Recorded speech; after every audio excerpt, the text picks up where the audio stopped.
Então, eu trouxe aqui a propagandinha de sábado, e aí a Jane, eu, o Alberto e a Yara vamos trabalhar um pouquinho um dos capítulos aí do livro, das 400 páginas, o livro das Leis das Nações, é um pedacinho dele, e vamos falar um pouquinho sobre o destino, o livre-arbítrio, o karma, a astrologia e a cultura dos povos. Dia 28, sábado, às 18 horas, no Zoom e ao vivo lá no canal.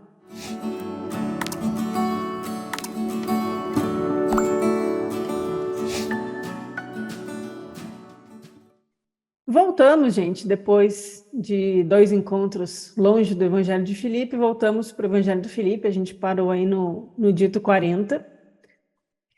Então, a gente fez aquela voltinha lá pelo Eros, em Platão, no banquete, pelo tema do amor em alguns dos textos de Nag Hammadi, para a gente entender como esse poder, essa força nos auxilia na reconexão da alma com aquilo que é de divino em nós e nos traz esse poder, essa dinamis, essa força, essa centelha de luz, né, que é presente em todo o universo, preenche todo o cosmos e preenche a nossa alma e nos faz encontrar esse casamento místico e essa experiência de deificação, de êxtase, de sublimação, de reconexão com o divino. Então, a gente fez essa voltinha aí para entender um pouco como se dá essa questão da salvação da alma, já que o tema do casamento nupcial é o 5º e último sacramento dentro do Evangelho de Filipe. Então é importante a gente se nortear, a gente ter uma noção desse poder, desse eros divino, desse logos que guia a nossa alma, o que inspira, o que toca, o que causa esse anseio da alma pelo retorno à casa do Pai. E aí a gente volta aqui para o 40 para falar um pouco mais de animais domésticos, os bois, os burros e os cabritos. Não, nada disso. Vamos falar um pouquinho ainda dentro dessas questões dos poderes e da metafísica. E é legal como o Evangelho de Filipe ele é escrito, né, ali no século II, atribuído a Filipe, mas como a gente comentou, ele provavelmente tem um outro autor, o Axionicus. Esqueci, mas é um autor ligado aí à escola do Bardesanes. Sim, Axionicus, que faz parte do grupo dos valentinianos. Então você tem, não estava... Eu pensei em outras coisas, viajei. Então é o Axionicus, ligado ao grupo do Bardesanes, é o provável compilador, ou autor, ou o redator dos trechos atribuídos a Filipe e do texto novo, né? Não é tudo do Filipe. Ou se é que tem algo do Filipe. E as questões. É importante, Alaia, talvez referir que isso é parte da pesquisa do Alberto. Não existe uma clara definição disso. No entanto, acompanhando toda a estrutura do personagem e do texto e fazendo as conexões adequadas, há fortíssimos indícios de que o real compilador desse material teria sido o Axionicus, junto ali aonde estava a escola de Bardesanes, junto ao grupo onde Bardesanes participava. Aí a gente encontra mais detalhamentos aí no livro do Bardesanes, eu ainda não li essa parte, por isso eu também nem aprofundo com vocês, vou deixar para vocês lerem antes de mim, que vocês já têm o livro, aí vocês me contam. Que tal? Fazer uma rodada de seminários aqui com vocês, bem professorinhas. De toda forma, a gente tem a ideia do Evangelho de Filipe, né, redigido no século II, que é a época do Bardesanes e do Valentino, e de muitos outros gnósticos importantes. Até porque, né, isso nunca é pouco lembrar, o material neotestamentário, né, o Novo Testamento, como a gente conhece ele hoje, só começou a ser organizado a partir do século III para IV, né, no IV que ele realmente foi fechado. Então, nessa época, no século II, o que a gente tinha era textos cristãos, textos gnósticos, autores, redatores, copiadores, tradutores e comunidades, né? Mas o que dizem aqui? Vamos para o parágrafo. No dito 40, existem animais domésticos, como o boi, o burro e outros desse tipo. Outros são selvagens e vivem isolados nas regiões ermas. O homem ara o campo com animais domésticos e com isso sustenta-se e alimenta os animais, sejam mansos ou selvagens. Então aqui está fazendo uma analogia, né? Agora a gente vai falar do homem perfeito. O homem perfeito que tem aquela relação com o Logos, com o corpo de Cristo, com o Adão Cadmon, com aquele que se torna reunido à pronoia, a pronoia como o homem perfeito também. Então, a gente está pensando aqui de novo na metafísica gnóstica, aquela instância espiritual muito elevada, próxima ao Um, ou conectada ao Um, ou como a imagem do Um. Então, o mesmo faz o homem perfeito. Ele cultiva por meio de poderes que lhe são submissos, preparando o surgimento de todas as coisas. É assim que tudo se mantém, seja bom ou mal, da direita ou da esquerda. Aqui, gente, a gente está fazendo uma analogia, então, do homem perfeito como aquele que cultiva os poderes celestiais e todo o cosmos. Assim como o homem ara o campo e é superior, né, nesse sentido aos animais, na Bíblia é colocado assim, né, o homem superior aos animais.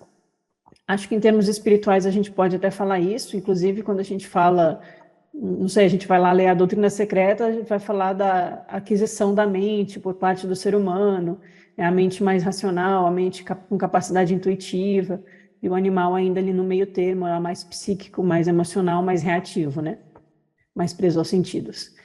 Mas, enfim, a gente tem a questão do homem e os animais selvagens e os animais domésticos, e como o homem lida com isso. E aí, da mesma forma, o homem perfeito vai representar aquele demiurgo bom. É meio polêmico falar de demiurgo bom dentro do gnosticismo, porque a gente bate muito na tecla do demiurgo mal, mas é um tema que tem me chamado muita atenção. Eu tenho cada vez mais vontade de falar sobre isso, assim, fazer um estudo sobre isso, vai ficar para o futuro, mas de entender que, por exemplo, quando o Platão fala de demiurgo, ou quando no Corpus Hermeticum a gente fala de demiurgo ou criação do cosmos, a gente está falando de uma força benéfica, de uma força logóica, né? Um logo celestial, uma luz, algo que emana do algo que dá forma às coisas, né? E quando a gente fala do demiurgo gnóstico, relacionado ao Yaldabaoth, a gente está falando simplesmente daquela força caótica, né? O Yaldabaoth, ele é chamado de filho do caos, ele é filho da separatividade, ele é a ignorância, ele é a cegueira, ele é a matéria em seu aspecto cego, sem a forma divina impressa nela. Então, a gente pode falar aqui do homem perfeito como esse bom demiurgo, e os poderes, né, esses poderes aqui no texto, são submissos ao homem perfeito. Os poderes quais? Todos os poderes do cosmos, né? Porque depois da Barbelô, depois da Díada, a primeira luz que surge é o Cristo. A primeira manifestação que surge é o Logos, a palavra, o som, aquela coroa dos éons, né? A gente até pode relacionar o Ein Sof Hour, como essa luz que sai do Ein Sof na Kabbalah, né? O Ein Sof Hour, vem ao mundo, brilha na escuridão, e aí vem a coroa logo em seguida, né? Na Sefirot. Fazendo aqui uns paralelos na minha cabeça.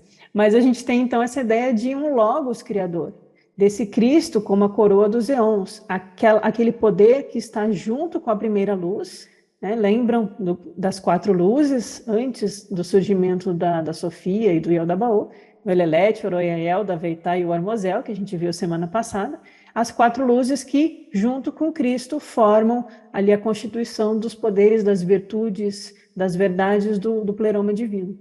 Então, a gente tem essa imagem de algo que dá origem, que sustenta, ou que vai preenchendo o pleroma divino e depois vem ao mundo e preenche todo o cosmos com esse poder, com essa luz.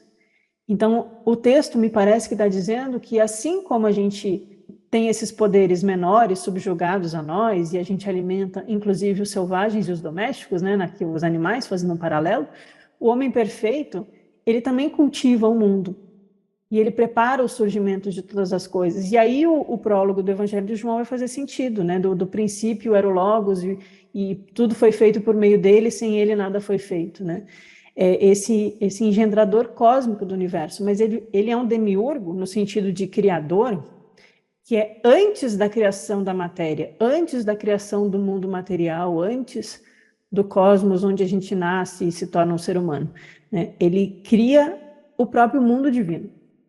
Então, por isso que ele é um bom demiurgo, né? E não um mau demiurgo. Esse mau demiurgo, eu acho que é até um recurso didático que os gnósticos usam, didático simbólico, né? Para falar com a alma, que a alma entende melhor a partir do mito e do símbolo, porque é mais intuitivo e trabalha mais com a fantasia e com o intuitivo, o sutil, mas me parece muito mais uma didática dos gnósticos colocarem, olha, tem um momento ali que o um, ele se quebra, o um, ele dá algo de ruim, aí tem o filho do caos, tem a ignorância, surge a ignorância, né? Surge o mal, surge o sofrimento. Então, é uma forma que os gnósticos encontram para falar desse grande aprisionador das almas, que não quer dizer que não tenha também uma ordem que venha antes do Yodabaô, algo que dê forma ao mundo divino, né? E aí esse demiurgo, esse Logos, criador, esse homem perfeito, mantém todas as coisas, de todos os seres, né? Daimones, deuses, tudo, as luzes, e tudo se mantém, seja bom ou mal, da direita ou da esquerda. Ou seja, há uma força harmonizadora no cosmos, há uma força que preenche tudo aquilo que a gente julga como bom ou mal, né? Direita ou esquerda, hoje em dia parece política que está falando, mas não é o caso aqui. Mas ele está além de todos os poderes, né? Ele rege sobre todos os poderes. E aí a continuação dessa passagem vai falar do espírito. Então aqui eu já comecei falando de logos e espírito, né? Justamente por isso, porque o homem perfeito aqui está sendo associado a espírito.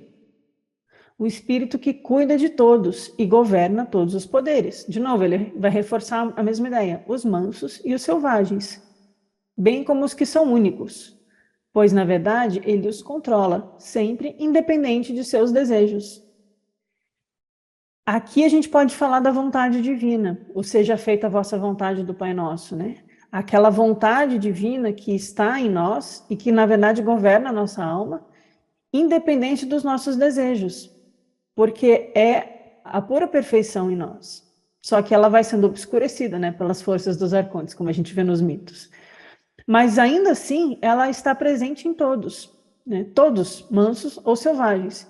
E aqui os que são únicos, fiquei pensando, você não está falando dos mônacos, né? Mônaco em grego, que é os que são da mônada, os que são solitários, os monges, né? Tem essa ideia. Ou os que fizeram a união espiritual. Lá no Evangelho de Tomé, né? Que os dois precisam se tornar um. Quando dois se tornarem um, entrarei no reino dos céus. Os que se tornam únicos, os que fazem o processo da alma com o espírito. Esses também são governados pelo homem perfeito, ou pelo espírito. E os que ainda estão ali, mansos e selvagens, balançando aí psiquicamente no mundo dos desejos. Inclusive, né, na passagem que provavelmente a gente vai ver só na terça que vem, que eu acho que não vai dar tempo, tem uma passagem que vai fazer uma referência a Caim, Abel e Sete. E a gente tem aquela história, né, do Caim como selvagem, Abel como bonzinho, e qual que é o espiritual para os gnósticos? É o Sete, que a gente tem os mansos, os selvagens e os que fizeram o processo de união. E todas essas almas são, na verdade, governadas, controladas pelo espírito, porque o espírito está acima de tudo. Independente de nossas vontades individuais, porque a grande vontade, com V maiúsculo, é a vontade divina, que rege o cosmos e que busca instigar nossa alma a sempre fazer esse caminho de retorno à harmonia. É você encontrar esse caminho que está em harmonia com a vontade do espírito. E quando você encontra esse caminho, você se torna como um homem perfeito. O caminho de retorno pressupõe você encontrar essa harmonia interior, que não é fazer um balanceamento meio termo com ser um pouquinho bonzinho, um pouquinho malzinho, estou aqui no meio do caminho. Assim. Não é você encontrar na sua alma essa harmonia interior que é reta, né? E aí por isso que os essênios vão falar da retidão, da justiça, né? O fundador dos essênios vai ser chamado de mestre da retidão. Tem essa ideia de encontrar o caminho do espírito. Porque no fundo, é o espírito que nos guia. E aí eu vou ler a 41 e a gente vai fazer um arremendo depois dela. Aquele que foi criado, essa eu achei super confusa. Se vocês quiserem me ajudar, fiquem à vontade. Aquele que foi criado é belo, mas tu não acharias que os filhos dele são criações nobres. Se ele não fosse criado, mas engendrado, tu acharia que os descendentes dele seriam nobres. Agora, porém, ele foi criado e gerou. O que há de nobre nisso? Aqui a gente tem duas ideias, aquele que foi criado, e aqueles que são engendrados.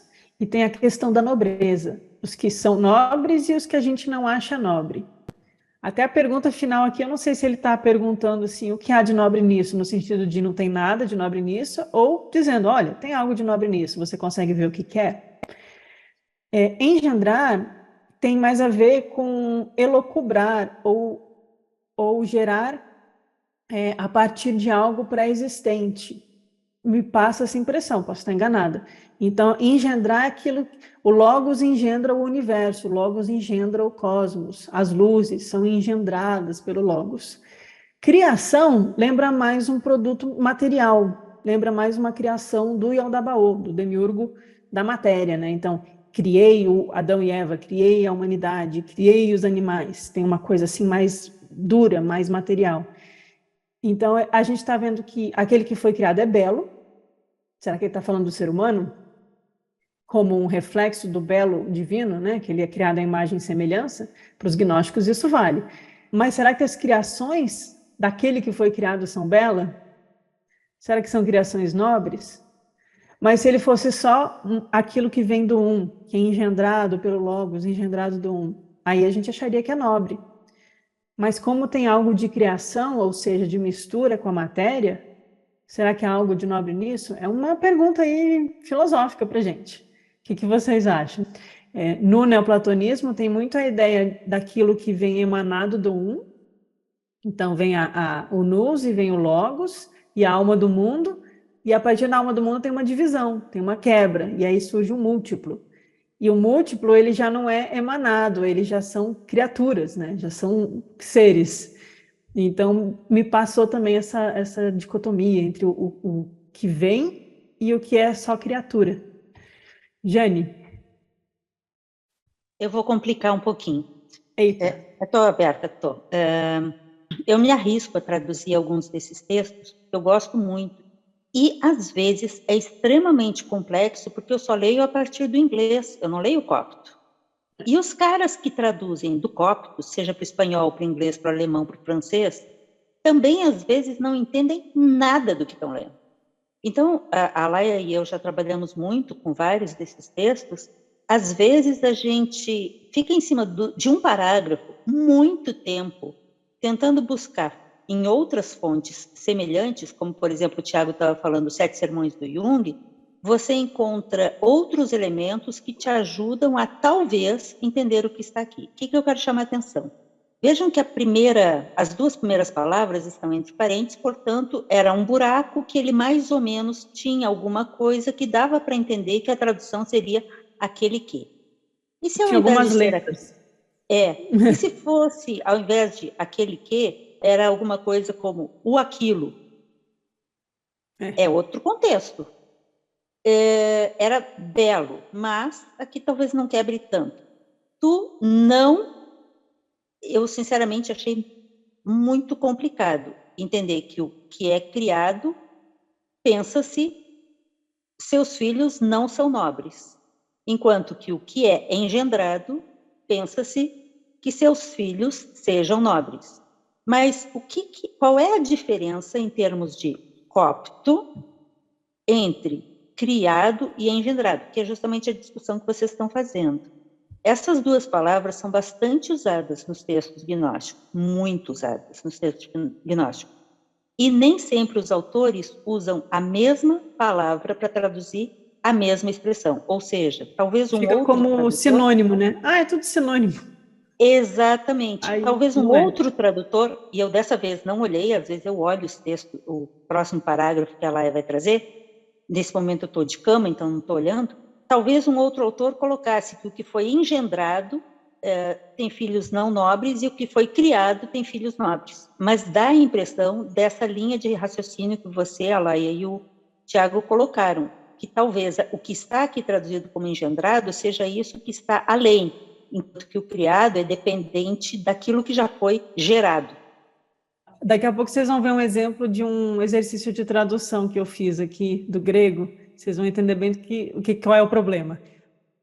E a gente tem que lembrar que essa ideia de gerar filhos aparece em outros textos, como no Exegese da Alma, a ideia da alma como tendo um útero voltado para o exterior, e aí ela gera filhos dos arcontes. E quando ela volta o seu útero para o interior, ela gera filhos do Cristo. Então, tem esse gerar, também tem relações nos textos que falam da relação da alma com a existência.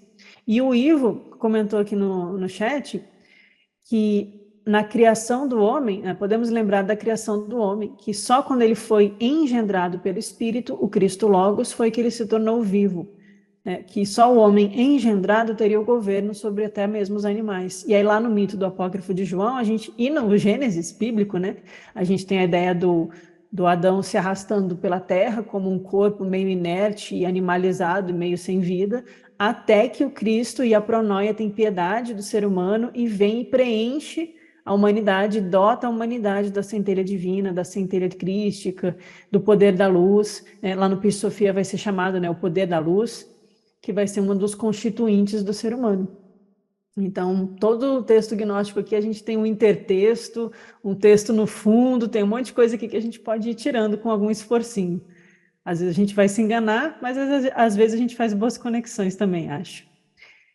Bom, agora eu não resisti, porque a volta e meia a gente fala dos gnósticos e de Plotino, tem as polêmicas que eu ainda não trouxe aqui com vocês no canal, mas eu não resisti, trouxe mais um trecho do Plotino, porque eu ri muito quando eu li, e eu falei assim, nossa, é muito parecido. Olha só o que o Plotino vai dizer. Eu morri de rir quando eu vi, eu falei, eu tenho que trazer para o pessoal. Lembrando que o Plotino está no século III, o Evangelho de Filipe foi redigido no século II, e a gente já viu que o ambiente cultural, espiritual daquela região, era esses temas aí que corriam naquela época. Plotino na Eneada 3, que é a 48 na ordem cronológica, isso é uma confusão que vocês não precisam entender, mas é assim que o Porfírio dividiu, e o título não foi dado pelo Plotino, quem deu o título para as Eneadas foi o Porfírio, que foi discípulo dele. E o título é Sobre a Providência 2, porque tem o Sobre a Providência 1. O que é providência? Providência é uma tradução para pronoia. Então, pronoia, barbelô, mãe, pai, providência. Pode ser a mesma coisa, porque tem a ver com essa grande vida, E aí o Plotino vai falar um pouco do destino, da providência e do logos. Então, vamos ler juntos. Ver se parece com o que a gente leu mais ou menos aqui no Evangelho de Filipe. Pelo menos o mesmo assunto, os mesmos temas, Portanto, que pensar sobre essas dificuldades? Ora, o bom logos compreende tanto as coisas vis quanto as benéficas, e também as más são parte dela. Com efeito, o logos não as gera, mas existe com elas. Pois as razões, aí aqui eu botei entre parênteses, que as razões é os logoi. O que é isso? É o logos dentro da alma. Mas os logoi, as atividades da alma universal que pertencem ao logos, e as partes, são das parciais. E como essa alma una possui partes diferentes, também as razões, ou os logoi, as tem, e assim também as ações, que são os últimos engendrados. E as almas são consoantes umas com as outras, bem como suas obras, e essas são consoantes de tal modo que delas resulta uma unidade, ainda que de coisas contrárias. Sim, o texto é difícil, está em grego e foi traduzido e a gente vai tentando entender. Mas vejam só, ele está falando de um bom logos. O agatologos, será? Aqui os tradutores geralmente traduzem para o português por razão. E aí fica essas razões aí, e se a gente não entende o lado metafísico, fica um negócio esquisito. As razões são atividade da alma. Então a minha alma é racional e por isso eu sou um ser humano racional, científico. Não é bem isso, ele está falando dos logoi, a parte racional da alma nesse sentido platônico. Lá na carruagem, lá dos 2 cavalos, quem conduz a carruagem é a razão com R maiúsculo. Quem conduz os 2 cavalos é o logos, é o espírito. Então, vejam só, ele está falando do bom logos, ou o espírito, nesse sentido do logos que vem ao mundo e toca a alma, porque ele está distinguindo o logos das almas. A alma universal é uma coisa, o bom logos é outra. O bom logos influencia positivamente a alma universal, com as suas atividades logóicas, né? E o logos, ele compreende tanto as coisas vis quanto as benéficas, assim como aqui o espírito cuida de todos, os mansos e os selvagens. Percebem aqui o diálogo intertexto aqui? E ele também vai falar do logos não gerar essas coisas, mas existir com elas. E que a alma tem partes diferentes. E também tem as ações da alma. Então, tem as ações dos desejos, aqui no Evangelho de Filipe, né? Que o espírito controla todos, mansos ou selvagens, independente de seus desejos. E aqui o Plotino vai falar, a alma tem as ações da alma, mas dentro das ações da alma tem aquilo que vem do Logos. E o Logos cuida tanto dos bons quanto dos maus, dos mansos quanto dos selvagens. E as almas são consoantes umas com as outras, ou seja, elas são filhas de uma única fonte. Elas são discordantes, elas, aqui ó, ainda que tenha uma unidade de coisas contrárias, elas resultam da mesma unidade. Então, ainda que tenha contrariedades nas almas, enquanto ações, enquanto gerações no mundo, ou criações no mundo, elas são resultado de uma única unidade. E essa unidade remonta à alma universal, que é a alma do mundo, que é a alma única, que aqui a gente vai fazer uma associação com a Sofia chamou, e a presença do Logos nessa alma, conduzindo a carruagem. Eu achei muito parecido quando eu li, gente. Confesso para vocês, não sei se eu estou forçando aí, o que vocês acham? Porque eu li lá, o homem perfeito, o espírito que cuida de todos. Aí eu abri o Plotino, o Logos cuida dos vis e dos bons. Ele gera, mas existe, e ele não gera. E aí, gente, parece que eles estão falando da mesma coisa. Parece que o Plotino e o redator aí do Evangelho de Filipe frequentaram o mesmo ciclo de debates, ou estavam ali, né, lendo os mesmos intertextos ali, né? Mas a gente tem essa ideia no neoplatonismo, que é bonita também e edificante para a nossa jornada espiritual, né? Compreender que o Logos coordena toda a vida, tanto os vis quanto os benéficos, e que há essas atividades logóicas dentro da alma universal, e que a nossa alma individual, ela é parte da alma universal. Porque as almas individuais no neoplatonismo, elas são a alma do mundo. Não a soma delas, elas são a alma do mundo e elas sendo múltiplas, e a alma do mundo sendo una. Então, todas elas, todas as nossas almas resultam da mesma unidade, e o Logos rege a todos nós, mansos ou selvagens, bons ou vis. Só que aí as consequências das nossas ações no mundo vai ter as interpretações aí dos gnósticos. E vejam a sequência do Plotino. Derivando de algo uno, então a gente já entendeu, as almas derivam da uma unidade, né? Todas as almas são conduzidas natural e necessariamente à unidade, que é a busca do retorno à casa do Pai. De modo que, embora tenham nascido diferentes e se tornado contrárias, o fato de terem origem una, no entanto, as compele a uma coordenação una, assim como se dá em cada um dos viventes. E olha que engraçado, o Plotino vai usar os animais de exemplo, igual o Evangelho de Filipe vai citar os animais. Não é o mesmo exemplo, mas eu achei engraçado. As espécies dos cavalos é una, ainda que lutem, ainda que se mordam uns aos outros, ainda que compitam e ainda que se enfureçam por rivalidade. O mesmo acontece em cada uma das outras espécies, ou seja, todos os animais, todos os seres, mansos ou selvagens, domesticados ou não, bons ou vis, todos são conduzidos à unidade e são parte da mesma alma una. Então, deve-se supor que assim seja com os homens também. O salto lógico do Plotino é esse. É preciso, portanto, juntar novamente todas as espécies no gênero uno, o vivente. De que Jesus é chamado? Jesus, o vivo. Ele nos ensina o caminho para o quê? A vida eterna, ou a vida una, ou a água da vida. Aquele que beber do meu ensinamento beberá das águas da vida e se tornar vivo como eu. E aí o Plotino está dizendo, é preciso juntar as almas nessa unidade, o uno, o vivente. Em seguida, por sua vez, distinguir por espécie os não viventes, os mortos de Jesus aqui, né? E depois juntá-las no gênero uno, o não vivente, aquilo que pertence ao caos, ou aquilo que não está em consonância com a vida una. Em seguida, se queres, deve agrupar esse gênero sobre o ser, e então sobre o doador do ser. Aí aqui é a linguagem neoplatônica, tem o tem o ser, o não ser, lá do Parmênides. O ser aqui, se eu fizer um paralelo com os gnósticos, pode ser a Barbelô, como a imagem do que é o não ser, porque ele é um. Então, a gente entra aqui numa grande metafísica e discussão filosófica.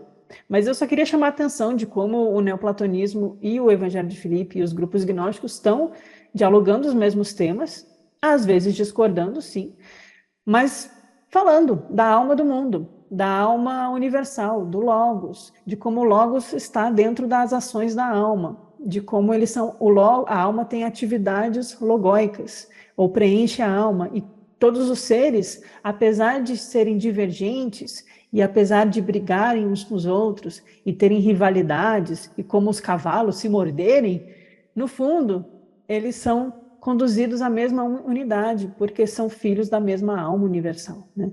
E essa alma nos leva ao vivente, que nos torna novamente imortais, que nos devolve as asas lá do mito platônico.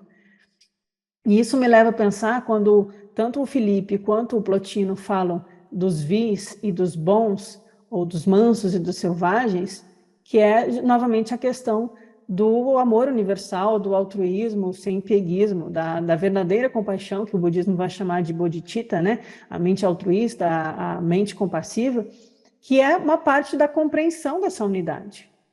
Até racional, se você compreende essa unidade, o amor ao próximo se torna algo natural. E aí, se você permite que esse impulso erótico surja na sua alma, esse fogo do Logos brilhe na sua alma e te leve em direção a essa experiência de unidade, a experiência e as ações da alma se tornam em consonância com a vontade do Logos e, portanto, se tornam amorosas em direção ao mundo.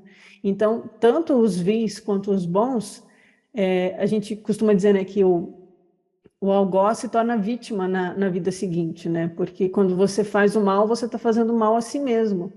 E quando você vê alguém sofrendo, não é para você pensar, ah, bem feito, pecou, fez um karma negativo e está pagando karma, não é isso. É você, poxa, a pessoa está sofrendo porque ela é fruto das ações que ela gerou, mas ela está tentando, então ela precisa se libertar da ignorância para se libertar do seu sofrimento e deixar de fazer mal ao outro.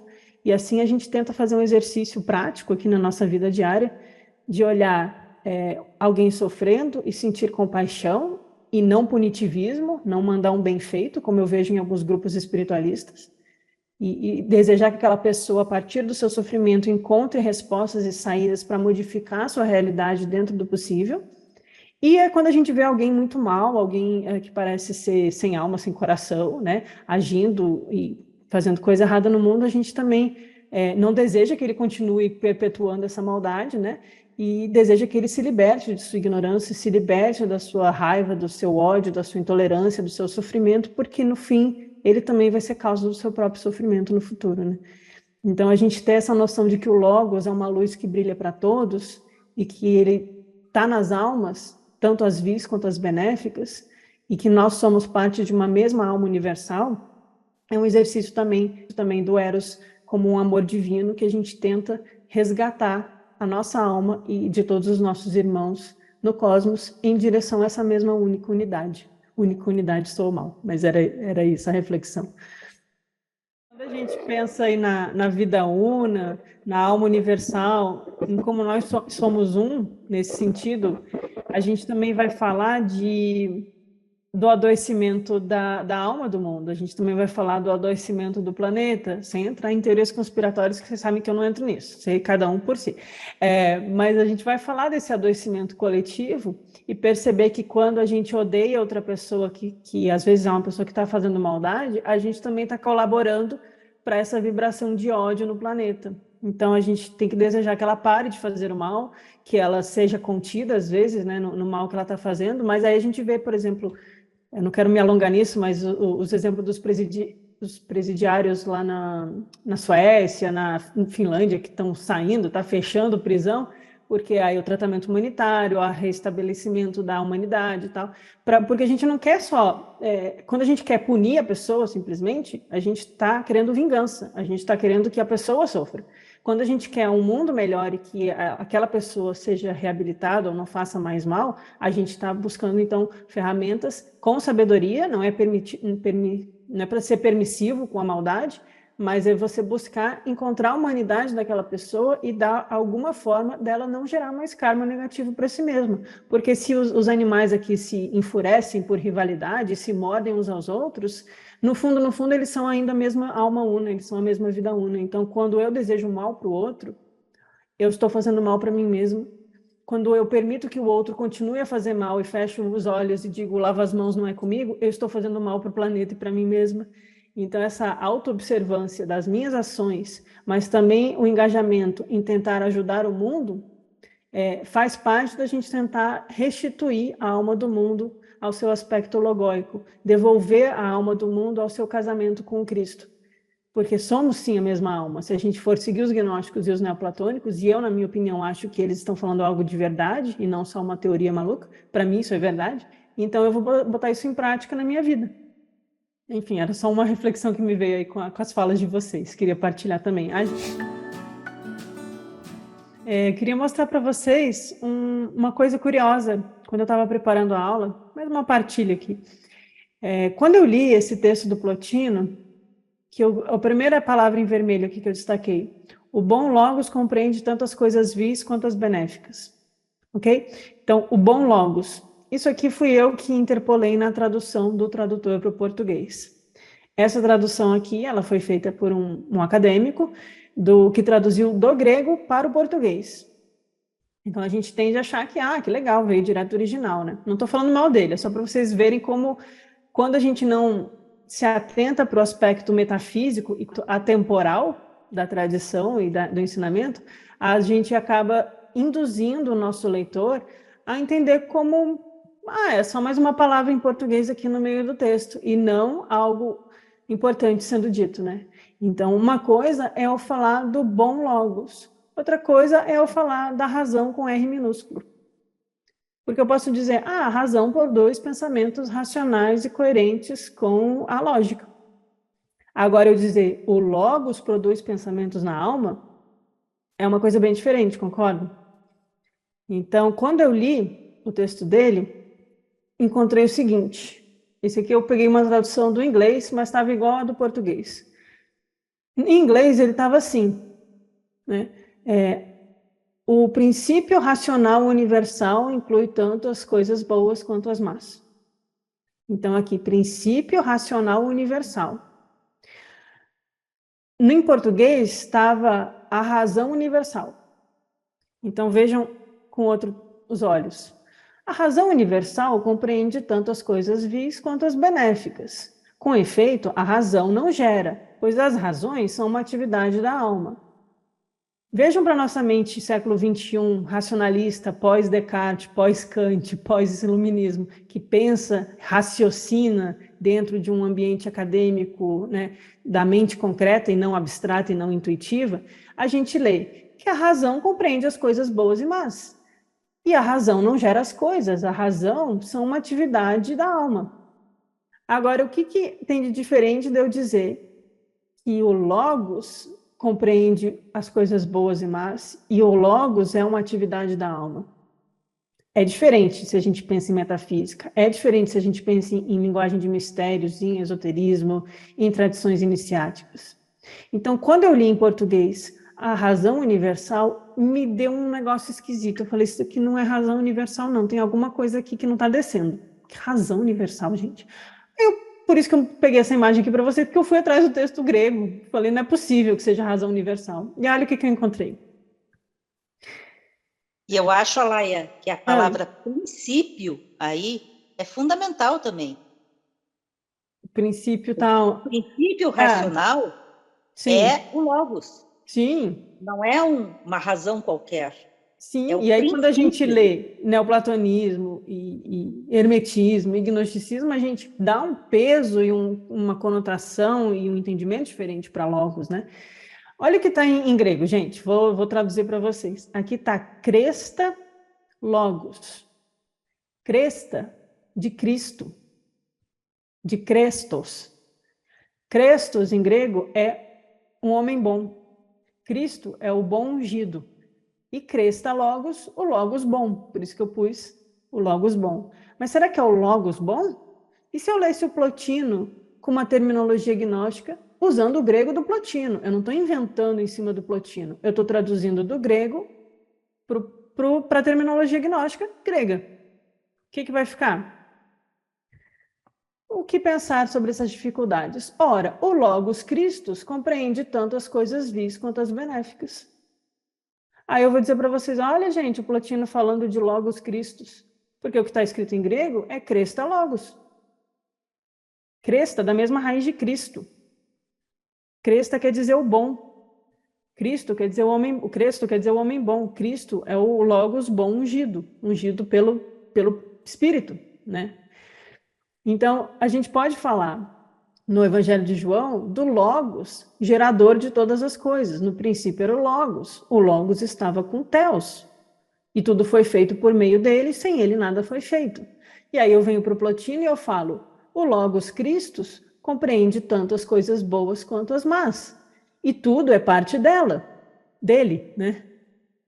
E aí eu vou dizer, olha, gente, o Plotino e o autor do prólogo do Evangelho de João estão falando da mesma coisa. Eles estão falando do Logos Christus, que participa da vida espiritual de todas as coisas. Então, esse é o problema de quando a gente trabalha com tradução e texto antigo, sem a gente ter a base filosófica metafísica. Que bom que aqui a gente tem acesso. Então, eu posso ver que o Plotino está falando em cresta, e ele está falando em logos. Ele não está falando da razão humana kantiana pós-Descartes, que raciocina e, portanto, a alma é racional. Não é isso que ele está falando. Diga. Dá a impressão que ele está falando de Atman aí, né? A gente pode fazer uma relação de logos com Atman. É. Inclusive, tem estudos... Aí eu vou até falar bem dos acadêmicos, não estou só falando do mal. Tem estudos acadêmicos que vão fazer uma ponte muito boa entre Plotino e a tradição da Vedanta. Tem gente fazendo congresso aí por aí na Europa e tal. A Vedanta e o neoplatonismo. Por quê? Porque tem evidência de que eles estão realmente... A gente sente que eles estão falando da mesma coisa, né? Então, sim, Atman, Logos, Christus. O que a gente entende disso? E a gente... e aqui eu trouxe só de curiosidade o conteúdo dessa terceira Enéada. Olha os temas que o Porfírio atribuiu aos títulos dos textos do Plotino. O destino, a providência, a pronoia em textos... Na tradução que eu cotejei do Apócrifo de João para o espanhol, o autor para o espanhol traduziu pronoia como providência, a providência divina. Então, estamos aqui, os neoplatônicos também estão preocupados em falar da providência lá no século III.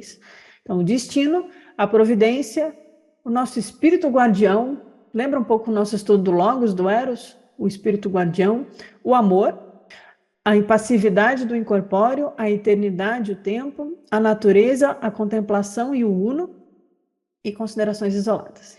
Então, a gente vê ali o Plotino falando de destino, de providência, de o espírito do Logos e tal, os gnósticos também, e sábado a gente vai falar na parte do Bardesani sobre isso também, no trecho lá do livro das Leis das Nações.